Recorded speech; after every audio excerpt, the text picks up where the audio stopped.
نحمده ونصلي ونسلم على رسوله الكريم أما بعد فأعوذ بالله من الشيطان الرجيم بسم الله الرحمن الرحيم. الفصل الثاني عن أبي هريرة رضي الله تعالى عنه قال قال رسول الله صلى الله عليه وسلم من أتى حائزا أو امرأة في دبرها أو كاهنا فقد كفر بما أنزل على محمد صلى الله عليه وسلم. رواه الترمذي وابن ماجه والدارمي وفي روايتهما فصدقه بما يقول فقد كفر. وقال الترمذي لا نعرف هذا الحديث إلا من حكيم الأسرم عن أبي تميمة عن أبي هريرة. حدیث پاک کے درس میں ہم عورتوں سے متعلق جو مسئلہ حیض و نفاس کا ہے اور استحاضہ کا وہ بیان کر رہے تھے، لیکن ابھی پہلی فصل ہم نے بیان کی تھی اس کی کہ نیکیوں کا موسم بہار یعنی رمضان المبارک آیا، وہ اپنے اس ضعف و پیری میں اور دونوں گھٹنوں کے درد نے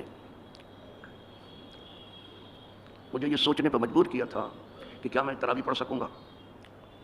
بہت ڈرا ہوا تھا، لیکن میں جتنا ڈرا ہوا تھا اللہ نے اتنا ہی آسان کر دیا. شاید کسی سال اتنی آسانی سے تراویح میں نے پڑھی شاید. اور یہ سچ ہے کہ جو اس سے ڈرتا ہے تو وہ آپ ساتھ ڈر کو دور کر دیتی ہے، اور جو اس کی توقعات ہیں اس سے زیادہ اسے دیتی ہے. تو میرے کریم نے وہ کیا، میں نے آرام سے پڑھ لیا تراویح، مجھے لگا ہی نہیں کہ تو میں نے کہا اگر تراویح بھی پڑھ لوں تو بہت ہو گیا. اب اس کے بعد بیٹھ کے درس دینے لگوں تو ذرا مشکل ہے، اس لیے میں نے یہ درس رمضان المبارک میں بند کیا تھا. اب رمضان المبارک کے مبارک ایام رخصت ہوئے، اللہ سب کو بار بار یہ دن دکھائے اور ہمارے جیسے گروہ پڑھوں کو بھی. تو اب میں نے سوچا کہ اب درس جاری کر دینا چاہیے، جو کچھ ممکن ہو جائے. اگر یہ لاک ڈاؤن نہ ہوا ہوتا تو اب تک میں اس کتاب کو آدھے سے زیادہ تو بیان کر چکا ہوتا، لیکن لاک ڈاؤن نے ملک کا ہی بیڑا غرق نہیں کیا بلکہ درس و تدریس کا بھی معاملہ کھٹائی میں ڈال دیا. نماز روزے میں بھی ہزاروں مصیبتیں کھڑی کر دی. پوری زندگی میں اتنا بڑا فریب تو میں نے نہیں دیکھا تھا. دنیا ابھی اس فریب کو بھولی نہیں ہے،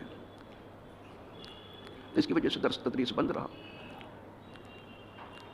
الحمدللہ اب دھیرے دھیرے ہم اس کو لے کے چلیں، پھر جہاں تک اللہ کو منظور ہے ہم اس کو لے کے چلیں گے. آج میں نے باب الحیض کی فصل ثانی سے صرف ایک حدیث پڑھی. حدیث پاک جناب ابو ہریرہ رضی اللہ تعالیٰ عنہ سے مروی ہے. وہ کہتے ہیں کہ رسول اللہ صلی اللہ علیہ وسلم نے ارشاد فرمایا کہ جو مرد حائضہ عورت کے پاس آیا، یعنی جمع کیا، اس کے پاس آنے کا مطلب ہے اس سے زمانہ حیض میں جمع کیا، اور امراتن یا یہ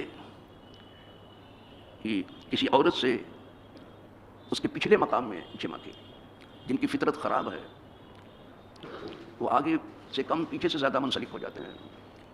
یہ طبیعت کا فساد ہے. دبر پچھلے حصے کو کہتے ہیں، اگلے حصے کو قبول کہتے ہیں. یہ دو چیز ہو گئی. او کاہنن یا کسی کاہن کے پاس آیا. کاہن اسلام کی آمد سے پہلے غیب دانی کا دعویٰ کرتے تھے، اور انہی کا رد کیا گیا تھا کہ غیب تو اللہ جانتا ہے یا پھر اللہ والے جانتے ہیں. رد انہی کا کیا، یہ غیب کا دعویٰ کرتے تھے. اور ان کاہنوں کے پاس جن آتے تھے، جن بھی غیب کا دعویٰ کرتے تھے کہ ہم غیب جانتے ہیں. لیکن سلیمان علیہ السلام جب مسجد اقصیٰ کی تعمیر میں تھے تو مسجد میں عصا کی ٹیک لگا کر کے ایک گوشے میں آپ کھڑے ہو جائے گا، اور اسی حال میں آپ نے پردہ بھی فرمایا. لیکن چونکہ عصا سے ٹیک لگا کر کے کھڑے تھے تو زمین پر آپ کا جسم نہیں آیا. 1 سال گزر گئے.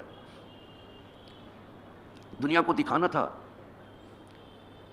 کہ انبیاء کا جسم پردہ فرمانے کے بعد بھی نقصان پذیر نہیں ہوتا، اور یہ قرآن نے دکھایا ہے. جتنے دنیا کے اندھے ہیں پڑھے لکھے وہ دیکھ لیں، ورنہ تو 3 دن میں بو آنے لگے. لیکن آپ اسی تھے، کوئی مسجد میں بو وغیرہ کچھ نہیں. نہ آپ کو دیکھنے کے بعد لگتا تھا کہ آپ پردہ کر گئے ہیں. معلوم ہوا کہ انبیاء کی موت و حیات دونوں ایک ساتھ ہے. وہ ظاہری حیات کے ساتھ اگر زندہ ہیں تو زندہ ہی ہیں، پردہ بھی فرما جائیں تو بھی موت کا مزہ چکھنے کے بعد پھر زندہ ہی ہے. بس. اور پھر ان اندھوں کو اگر کوئی شعور ہو یا نہ ہو، کون ان کو دے سکتا ہے؟ جو جان بوجھ کے اندھا بنتا ہے اس کو کون شعور دے سکتا ہے؟ اس کو کوئی نہیں دے سکتا. لیکن کیڑوں کو بھی معلوم ہے کہ انبیاء کا جسم نہیں کھانا چاہیے. زمین کو بھی معلوم ہے کہ انبیاء کا جسم نہیں کھانا چاہیے. دیمک لگ گئی اس عصائے مبارک کو جس کی ٹیک لگا کر کے آپ کھڑے تھے، تو وہ کھاتی رہی عصا کو، جسم کو نہیں کھایا. یہ کیا بتاتا ہے؟ کھلی حقیقت ہے کہ مٹی کو بھی معلوم ہے، زمین کو بھی معلوم ہے، کیڑوں کو بھی معلوم ہے کہ انبیاء کے جسم کو ہاتھ نہیں لگانا چاہیے. اس نے عصا کو کھایا، کھاتے کھاتے کھاتے ٹائم لگا، جب کھا گئی پورا عصا کو، تب آپ کا جسم پاک زمین پر آیا. ہم اس کو لاش نہیں کہتے، لاش کہنے والے خود ہی لاش ہے، سمجھے آپ؟ وہ جسم پاک ہے. انبیاء کو ہم لاش نہیں کہتے، وہاں لاش نہیں ہے. اور یہ بہت بڑی غلطی، فاش ہے، جسے فاش غلطی کہتے ہیں. تو جسم مبارک زمین پر آیا. تب جنوں کو معلوم ارے یہ تو پردہ کر گئے ہیں. ہم تو سمجھے تھے کہ یہ ظاہری حیات کے ساتھ موجود ہیں اور کام میں لگے تھے. اگر ان کو پتہ چل جاتا تو کام چھوڑ کر کے بیت المقدس کا چلے جاتے. وہ جن کام کر رہے تھے اس میں، اس مسجد میں کام کرنے والے آدمی نہیں تھے، جن تھے بڑے بڑے پتھر اٹھا کے لاتے تھے. اسے قرآن نے بیان کیا ہے. قرآن نے جانتے کیسے؟ فما دلهم علی موتہ. تو کسی چیز نے حضرت سلیمان علیہ السلام کی موت پر رہنمائی نہیں کی. ہم اپنی نگاہ سے انسان کیا دیکھتے، جن اپنی باریک نگاہ سے نہیں دیکھ سکے. کیا پردہ فرما گئے؟ کسی چیز نے نہیں بتایا کہ حضرت سلیمان علیہ السلام پردہ فرما. فما دلهم علی موتہ الا دابۃ الارض، مگر دیمک، زمین کا کیڑا، آکل من ساتا، جو آپ کے عصائے مبارک کو کھاتا تھا. اس کیڑے نے ان کو بتایا کہ دماغ کا کیڑا نکالو اور ذرا سبق، دماغ کا کیڑا نکال دو اور ذرا سبق لو. کیڑے سے سبق لو بابا. جب تک کہ دماغ کا کیڑا نہیں نکلے گا سبق کہاں ملے گا؟ تاکل من ساتا، وہ کھاتا تھا عصائے مبارک. فلما خرا، جب آپ زمین پر تشریف لائے، خرور کے معنی گرنا ہوتا ہے، زمین پر آنا. تو جب جسم مبارک آپ کا زمین پر آیا، تبینت الجن، تو جنوں کی قلعی کھل گئی، ان کا پردہ فاش ہو گیا. تبینت الجن اللہ کانوا یعلمون الغیب ما لبثوا فی العذاب المہین، کہ اگر وہ غیب جانتے تو اس کڑی مشقت میں جیسے لگے تھے ہرگز نہ لگتے کبھی. تو جن ہی تو بتاتے تھے کاہن کو آ کر کے. جن اپنے لیے علم غیب کا دعویٰ کرتے تھے، کاہن اپنے لیے، ان سے انکار کیا کلام پاک نے، اور انہوں نے فٹ کر دیا انبیاء پر. مارے گھٹنا پھوٹے آپ. اور یہ پڑھے لکھے کہلاتے ہیں. انبیاء کو تو اللہ کے دیے سے بے پناہ علم ملتا ہے، اس کی گواہی کلام پاک دیتی ہے. کیا کہنا سر؟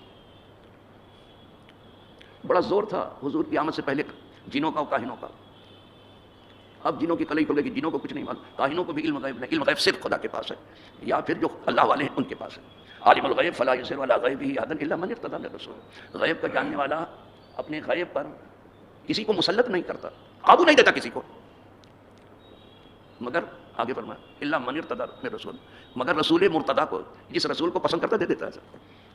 تو رسول سب پسندیدہ ہیں، ان کو ملتا ہے. اور ہمارے نبی کو تو جانے کے سکے روز ملتا رہتا تھا، بے پناہ ملا. لیکن خدا کا غیب جو ہے کسی کا دیا ہوا نہیں، ذاتی ہے. رسولوں کا غیب جو ہے ذاتی نہیں ہے، اللہ کا دیا عطائی ہے. پھر اللہ کل غیب کا مالک ہے. انبیاء کو بعض غیب معلوم ہے جو بتایا گیا ان کو، فرق ہے، سمجھے آپ. لیکن وہ بعض ایسا نہیں ہے جس کو تم بعض سمجھو، وہ تمہارے کل پر بھی بہت بھاری ہے. وہ بعض ایسا نہیں ہے. جہاں چاہتے ہیں وہ اظہار کرتے ہیں، جب انہیں حکم ہوتا ہے کہ اظہار کرو تو کرتے ہیں، اور نہیں تو پھر پردے میں رکھتے ہیں. تو کاہن کی بات آئی تھی کہ کاہن کے پاس کوئی گیا تو یہ اچھا نہیں کیا. کاہنوں کے پاس جن آتا تھا، آسمان سے کوئی بات سن کر کے آتا تھا فرشتوں کی، ایک بات سن کے آتا تھا، وہ فرشتوں کی کہی ہوئی بات سچی ہوتی تھی، اس میں 100 جھوٹ ملا دیتا تھا. تو کاہن جو ہے جھوٹے بھی تھے سچے بھی تھے. وہ ایک بات بہت پتے کی ہوتی تھی کیونکہ وہ سچی نکلتی تھی، اس لیے کہ کاہنوں کی دنیا خوب آباد تھی، خوب ان کا غلغلہ تھا، انہیں سے انکار کیا گیا. ہمیں منع کیا گیا کاہنان کے پاس مت جاؤ. تو کوئی کاہن کے پاس گیا تو کیا ہوا؟ حضور فرماتے ہیں فقد کفر بما انزل علی محمد، تو اس نے ناشکری کی اس چیز کی جو حضور پر اتارا گیا. ناشکری کی. کفر کے معنی ناشکری. یہ کفر شکر کا مقابل ہے. شکر گزاری کی راہ نہیں چلا، وہ ناشکری کی راہ چلا. اور زیادہ تر لوگ ناشکری کی راہ پہ چلتے ہیں. یہاں تو زیادہ نہیں ہے اس چیز میں، لیکن اور معاملات میں زیادہ تر لوگ ناشکری کی راہ پہ چلتے ہیں. وہ قلیل من عبادی الشکور، بہت کم بندے ہیں جو شکر گزاری کی راہ پہ چلیں. جیسے آپ کسی کے ساتھ زندگی بھر احسان کرو، اس کو آپ کا احسان یاد نہیں رہے گا. اور ایک غلطی اگر کہیں آپ سے ہو گئی یا 2-4 تو اس کو کبھی بھی نہیں بھولے گا. وہ کہتا بھی ہے میں تو اس کو قیامت تک نہیں بھول سکتا. اور وہ جو سینکڑوں اس کے انعامات احسانات وہ اس کو پہلے ہی بول گیا ہوں میں. جو خدا کا شکر نہیں کرتا تو آدمی کا کیا کرے گا. اسی لیے حدیث پاک میں ہے کہ وہ آدمی جس سے آدمی کا شکر نہیں کر پا رہا ہے وہ خدا کا شکریہ کیا کرے. اسی لیے خدا نے فرما دیا کہ میرے بندوں میں سے بہت کم شکر گزار، قلیل من عبادی الشکور، میرے بندوں میں سے بہت کم شکر گزار. جو خدا کی شکر گزاری نہ کرے ہمارا پہ شکریہ کیا خاک کرے گا وہ. آپ کچھ بھی احسان ہو اس کو یاد نہیں ہوگا، لیکن آپ نے کبھی کوئی تکلیف اس کو پہنچاتی ہے آپ قیامت تک نہیں بولیں گے اس کو، واہ واہ واہ، اللہ کا جو احسان ہے اس کی بھی آدمی بھی جو احسان ہے وہ کدھر گئے، وہ نہیں آتے. بس یہی آدمی کی خصلت ہے، تو اس نے ناشکری کی جو قدر.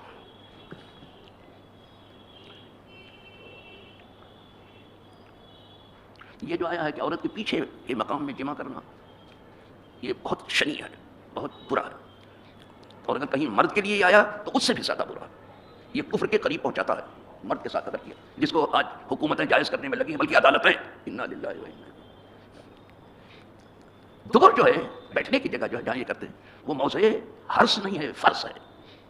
وہ لید گوبر کی جگہ ہے جہاں آپ کر رہے ہو، اور جہاں تمہیں جانے کا حکم ہے وہ موضع حرص ہے. اسی لیے اللہ نے فرمایا نساؤکم حرث لکم، تمہاری بیویاں تمہاری کھیتیاں ہیں، کھیتی میں جاؤ تاکہ فصل اگے. تو کھیتی میں گئے تو فصل اگی، لڑکا اور لڑکی پیدا ہوا، پیچھے گئے تو کیا ملے گا؟ لعنت کے سوا کیا ملے گا تم کو؟ لیکن جب شیطان مسلط ہو جاتا تو یہی سب الٹی سیدھی چیزیں. اور آج جدید علم کے نام پر جو جہالت بڑھتی جا رہی ہے، اس سے زمانے جہالت بھی شرما رہا ہے. یہ سب بنانے تہذیب اب کیا جا رہا ہے. نام بھی کیا کیا رکھا ہے، گرل فرینڈ، بوائے فرینڈ. لا حول ولا قوت الا باللہ العلی العظیم. لا حول ولا قوت الا باللہ. کیا یاشی و فحاشی کا دور ہے اور کیا دلائل فراہم کیا جا رہا ہے. چلو صاحب اگر بولیں گے تو صبح ہو جائے گی.